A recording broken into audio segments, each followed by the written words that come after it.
Hi everyone, it's William with the Grand Duke Dmitri series, YouTube video series.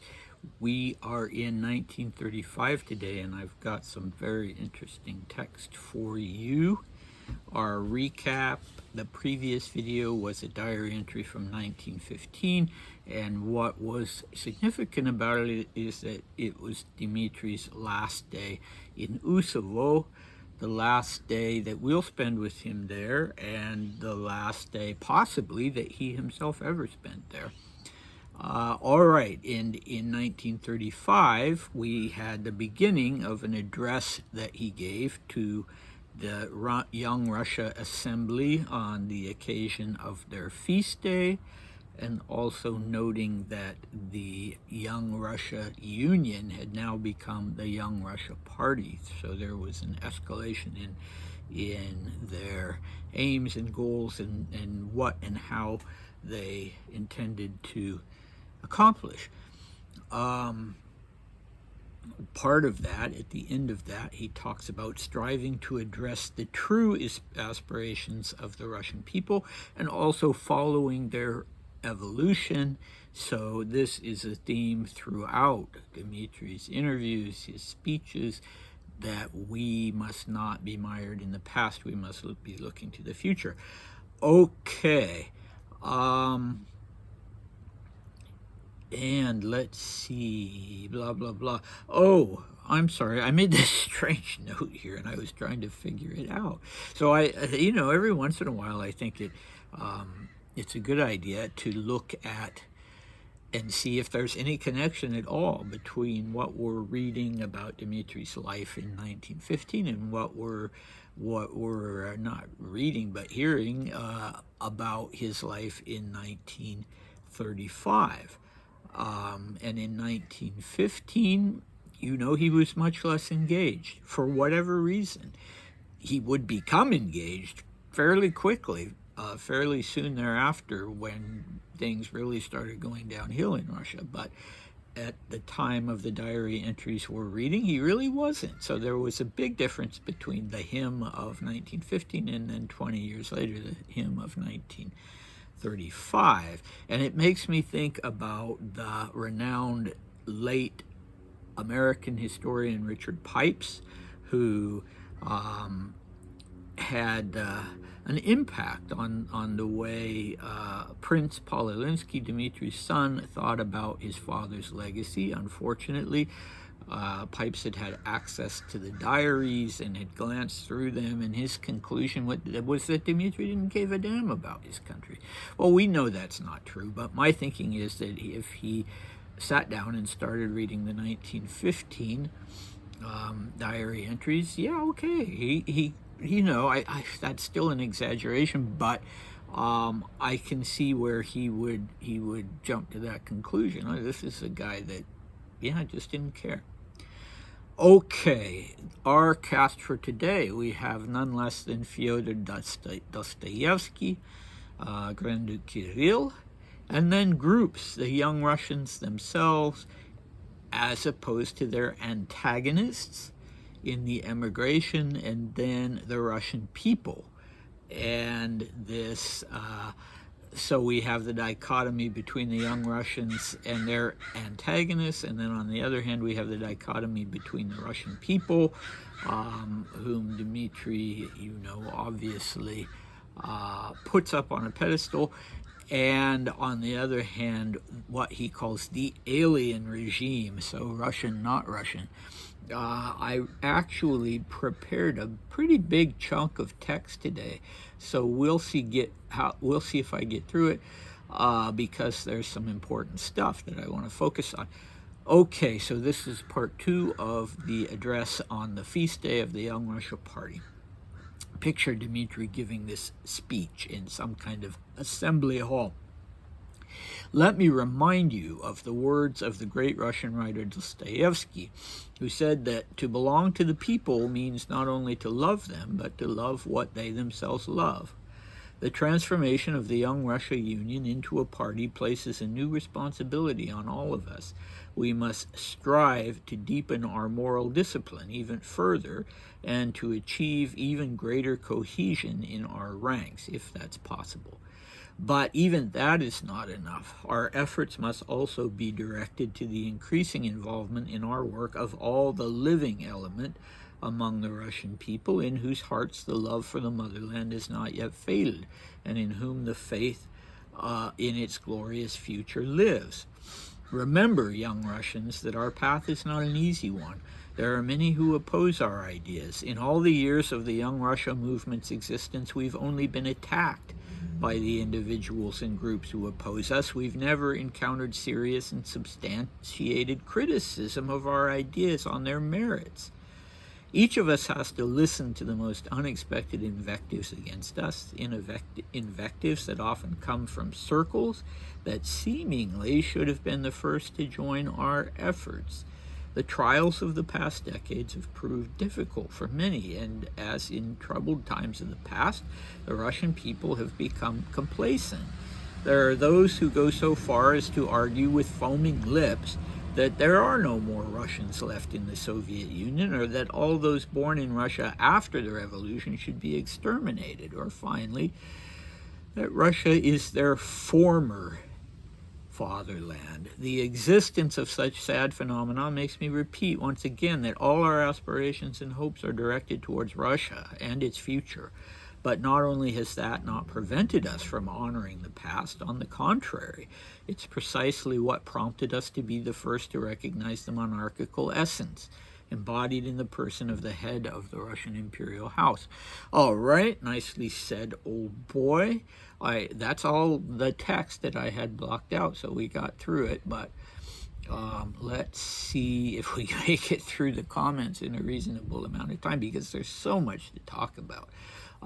So many interesting things. I've sort of been brushing up on what I know about the Young Russia Party and reading some new material, and I recall from the biography of Kasim Bek that he was, before the revolution, he was a Boy Scout, and that was kind of what defined him. He was in the Russian Boy Scouts. It was not the Young Pioneers at that point, but I think, you know, an actual part of the International Boy Scout organization, and he loved that role. He was high in the ranks of the Boy Scouts, and he loved that, and he loved the way the Boy Scouts were organized. And so, you know, he was essentially another Boy Scout leader with Young Russia, but it was, you know, it was edging towards something more equivocal. It was taking on some almost cultish elements. And, you know, well, let's talk about that later. Otherwise I'll get way late. I really want to talk about that, but we'll save it for later. When Dmitri talks about Dostoevsky, you know, Dostoevsky was very much a great Russian chauvinist, if not a nationalist. Yeah, I mean, he wasn't into the geopolitical reality so much as the idea of the Russian soul. And that was, you know, kind of not exactly where the Young Russians were, but it was kind of where they wanted to be. They wanted to lay claim to that Dostoevskian legacy of Russia will save the world. But, you know, this idea that Dmitri then adds, that we need to not only love the people, but love what they themselves love. I mean, it sounds a bit, you could interpret it as being a bit insulting. Oh, you know, the people, the masses. But it was the reality in Russia. It was the reality, I think, if I'm not mistaken, also in let's say, Ireland and Greece. You had an overwhelmingly peasant population, And in Russia, that was the case. I mean, at the time of the revolution, I think it was something like 93% of the population were either peasants or had peasant origins. And Dmitri himself noted in 1917 that it was not going to be easy to transform Russia into some kind of, advanced democratic state, because the figure he put forth, I don't know where he got it or if it was accurate, was that 75% of the Russian soldiers were illiterate. And so when we're talking here about the Russian people versus the intelligentsia and civil society, it's a real enormous gap. And half the people in civil society cared about what the Russian people cared about. Well, I mean, they have a romanticized idea of what the Russian people cared about. I think the Russian people cared about land. The peasants cared about land. That was what they wanted. They had always been, never had the access to the land that they wanted. Vast tracts of it were owned by landowners, and not their property. And let's face it, Russia had only given up serfdom in 1861, about the same time as the U.S. Civil War, except if you can imagine, something like, I suppose, if we eliminate the urban proletariat who'd come from the peasantry, and if we also eliminate the free peasants, maybe you had 60%, not of the peasantry, but of the entire population of Russia who were serfs, who literally belonged there and were the property of other people. So yeah, this huge gap came back to bite them. The educated people and the elites, that is. Well, let's not go into that. Anyway, let's see. Dmitri himself had advocated a religious movement when he was talking about, during the period of the Civil War, he was, sort of rolling his eyes in frustration about the Civil War leaders. The leaders of the white troop in Russia weren't getting it, what they needed to do to bring the Russian people onto their side. Well, I happen to disagree with Dmitri. I don't think it would have made a difference if the white troops had gone carrying the cross before them. In fact, I think it would have been disastrous, because there were atrocities committed both by the Reds and by the Whites. Anyway, another tangent that I'm going off on. So he just mentions briefly the transformation from a social organization into a political party. I don't know the details of that. I'm, exploring that. What do you have in terms of when I say that it had taken on some sort of cultish properties? Well, one thing you'll notice in these speeches, the constant reference to sacrifice. Sacrificing for this country, the country as an ideal, so on and so forth. And that can be, whether it's a religious cult or a cult of nationalism, emphasis on sacrifice. Yeah, that can indicate that you've got something of a sort of, shall I say it, a death cult in the making. You end up with suicide bombers and things like that. And you can also see the influence of fascism in that. Nazism was a death cult. And fascism, it can appear in Russia as much as it can in any other country, but on the same time, it was not intrinsically Russian, in the sense that the Russian peasantry had not been into the idea of nationhood. They hadn't really grasped it.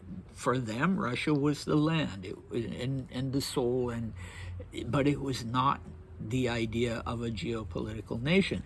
Okay, anyway, let's see, how am I doing time-wise? Not too bad. Okay, and then the element of persecution and of paranoia, that also sort of feeds into the, well, is this slipping into a kind of cult organization? Not really, but it's kind of on the verge of that. Kazanbek saw himself as such a visionary and the glorious leader. And, you know, Dmitri, on a personal level, had some of this idea of persecution and paranoia. And I think, you know, a lot of the Russian immigrants did because of what had happened with the revolution and because of the idea they had that was true in some cases, but only a few, that the Soviets were targeting them individually in some cases. Okay. When Dmitri talks about the unexpected invectives and the hostility that isn't just constructive criticism, I think, you know, yeah, he really believed that. And it wasn't just that he believed it, and there was certainly truth in it, but that it really bewildered him. We talked about that last time. Okay, so this idea now that Russianness has been transplanted abroad, that's not Dmitri's idea. This idea that the only true existence of Russia in the form of the Russian soul and real Russianness now didn't exist in Russia itself. It existed only abroad among the emigres. And, you know, that deeply disturbed him, and it deeply it would have deeply disturbed me if I'd been along at those time. That at that time there are no more Russians in the Soviet Union. Wow, that's not Dmitri saying that. It's quoting what he's heard amongst some, I would think, probably the far right faction of the immigration, the faction that would ultimately go on to fight for Nazi Germany against the Soviets. And then this idea that's really shocking, that all those born in Russia after the revolution should be exterminated. Who said that, for God's sake? That's really going, off the deep end. And then saying that Russia is their former fatherland. Okay, that is more understandable.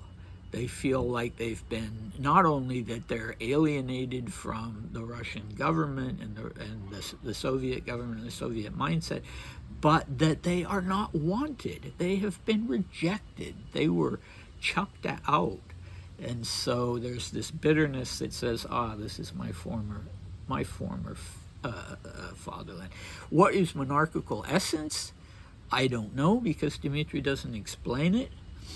And this is interesting, embodied in the person. So this monarchical essence, maybe it's like the divine spark that, that kings are supposed to have. So this monarchical essence seems to be really more or less only or primarily embodied in Kirill. So Kirill, the sort of sacrificial savior. But it's interesting here that Dmitri calls him the head of the Russian imperial house. That's interesting, isn't it? Earlier in the same speech, he'd called him the sovereign. Okay, anyway, what do we have next time?